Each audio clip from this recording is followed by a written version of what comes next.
കൊപ്പത്ത് നിർമ്മാണത്തിലിരിക്കുന്ന വീട്ടിൽ മോഷണം. ലക്ഷക്കണക്കിന് രൂപയുടെ വൈദ്യുതി കേബിളുകൾ മോഷ്ടിച്ചു. കൊപ്പം പോലീസ് അന്വേഷണം ആരംഭിച്ചു. തൃത്താലക്കൊപ്പത്താണ് നിർമ്മാണത്തിലിരിക്കുന്ന വീട്ടിൽ മോഷണം നടന്നത്. വൈദ്യുതീകരണത്തിനായി സ്ഥാപിച്ച കേബിളുകളാണ് മോഷ്ടിച്ചത്. തൃത്താലക്കൊപ്പം കോലോത്തുപറമ്പിൽ നവാസിന്റെ വീട്ടിലാണ് മോഷണം നടന്നിരിക്കുന്നത്. വീട്ടുകാർ കൊപ്പം പോലീസിൽ പരാതി നൽകിയതിനെ തുടർന്ന് പോലീസ് അന്വേഷണം ആരംഭിച്ചു.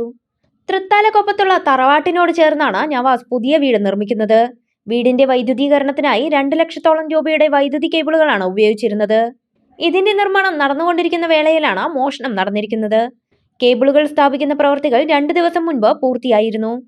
ബുധനാഴ്ച തുടർ പ്രവർത്തനങ്ങൾക്ക് തൊഴിലാളികൾ എത്തിയപ്പോഴാണ് സ്ഥാപിച്ച കേബിളുകളിൽ പകുതിയോളം മുറിച്ചു കൊണ്ടുപോയ നിലയിൽ കാണപ്പെട്ടത്. തുടർന്ന് വീട്ടുകാർ കൊപ്പം പോലീസിൽ പരാതി നൽകുകയായിരുന്നു. പോലീസ് സ്ഥലത്തെത്തി അന്വേഷണം നടത്തി. 1 ലക്ഷത്തോളം രൂപയുടെ സാമഗ്രികൾ മോഷണം പോയതായി വീട്ടുകാർ പറഞ്ഞു.